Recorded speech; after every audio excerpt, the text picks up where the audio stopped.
皆さん、どうもみゆみんです。本日も元気に勝利の女神ニケ、略してメガニケについてお送りしたいと思います。22日まで共同作戦で、ニヒリスターが登場ということで、ニヒリスター本当にかっこいいですよね。私自身は、恥ずかしいんですが、ストーリーでまだニヒリスターのところまで、たどり着けていないので、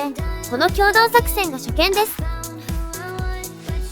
ちなみに名前ですが、登場時や EN 版の公式を見る限り、下の表記が正しいようで、意味としては造語だと思いますが、虚無主義者、または無を作るものといった意味になるでしょうか。それと、今回の共同作戦からゲージがなくなると、演出が入って、急に相手が強くなり、すぐに終了できるように工夫してくれている点は素晴らしいですよね。こういうユーザーへの気配りはぜひどんどんお願いしたいものです。さて、本日のタイトルに戻って、ニケの生態、実験の実態や、その背景について考察していきますね。まず、ニケの体は脳以外、外見や内部構造まで、完璧に人間を模倣した人工物であるということが、ラピのエピソードの中で語られています。つまり、言い換えれば、人間から移植されている部分は、脳だけということになりますね。これを踏まえて、ニケの実験の実態について見ていきます。ニケの実験においては、先ほどの通り脳の提供者が必要になります。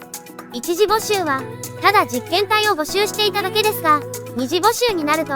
対象者として、20から30歳の男女という制限が加わります。ニケをたくさん遊ばれている皆さんなら、ここで、男女という言葉が引っかかりますよね。その通りで、3次募集になるとさらに条件が変わります。対象は10から25歳の女性、脳に異常がなければいいということがわかります。つまりニケを作るためには、若い女性の健康な状態の脳が必要ということになりますね。年齢については、脳がより健康な状態でなければならないというのは、なんとなく納得できるのですが、なぜ女性でなければならないのか疑問に思いますよね。その理由を裏付けるのが、ニケ制作報告書の要約の過程にあります。まず一つ目の報告書の被験者は、33歳の女性、うつ病を患っている方で、ニケのボディは 14% ほど完成しましたが、実験は失敗に終わっています。この失敗後処分という言葉、すごく簡単に書かれていますが、怖くないですか？人体実験であるにもかかわらず、人間の生命を物のように扱っている様子が、私はとっても怖いなと思いました。皆さん、どう感じますか？また、脳以外の肉体は、今のところ原材料が分かっていない完全食の、パーフェクトの原材料ではないかというような考察がありますよね。他のゲームや SF で、そういうストーリーがあったりするので、もしそうであれば、さらに怖いですよね。個人的には、地上の動物はアーク内では中央政府が、厳重管理しているということから、そっちの線もあるかなと思ったりもしますが、入手の困難さから、培養肉などの研究の方に使われている気がして、否定はできず、今のところ全く情報がないので、パーフェクトの原材料はわかりません。話がだいぶそれてしまいました。また、お食事中の方は、すみません。さて、2つ目の報告書の被験者は、19歳の男性、犯罪者ではありますが、体は健康ということです。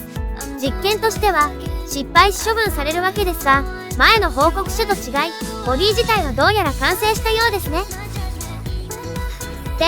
先ほどの被験者が男女から女性のみになったという理由が、処分の後にさらっと書かれている、ボディの作動エラー事項を確認、というところにあるようです。つまり、男性の脳では、ニケのボディは作動しないということが、この他にも男性で実験していると思われますが、分かったということでしょうか。さらに、3つ目の報告書になると、21歳の女性、社交的な性格で脳にも異常がなさそうです。ただ、実験結果としては、正常作動するものの、脳の過負荷により自爆ということで、失敗しています。この結果が、脳の過負荷を防ぐために、妊婦によって脳を統制することにつながったのでしょうね。ちなみに、ニケの脳の異常ということで言うと、ニケが自分を人間ではないと精神的なショックを受けた際に起こる思考転換という現象があります。簡単に言うと、人格が変わってしまうわけですが、アークでは思考転換を起こしたニケはイレギュラーとして処分されてしまいます。一方、ラプンツェルなど一部のニケは例外的に脳の記憶できる総量を超えてしまうと思考転換が起きてしまうようですね。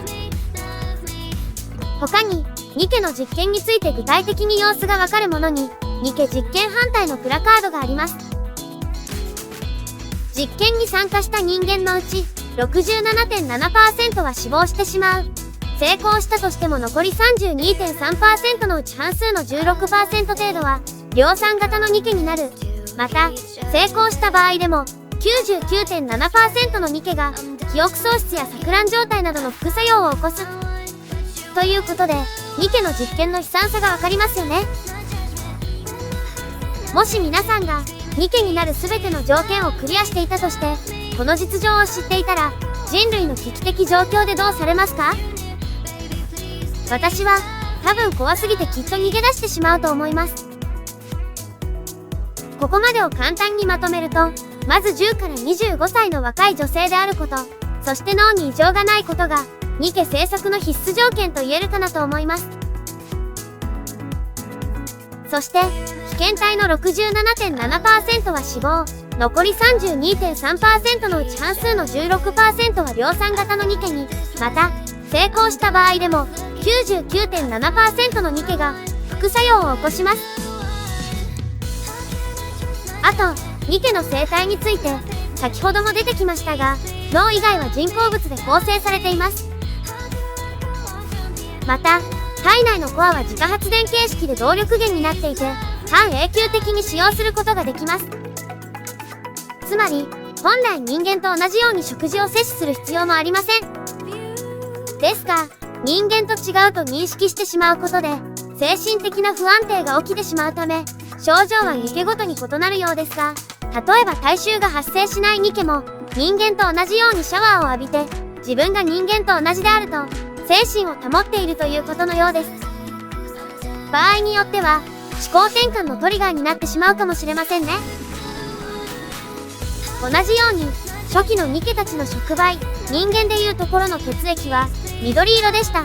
ですが、精神的なショックを受ける問題があり、赤色の触媒を使うようになったそうです。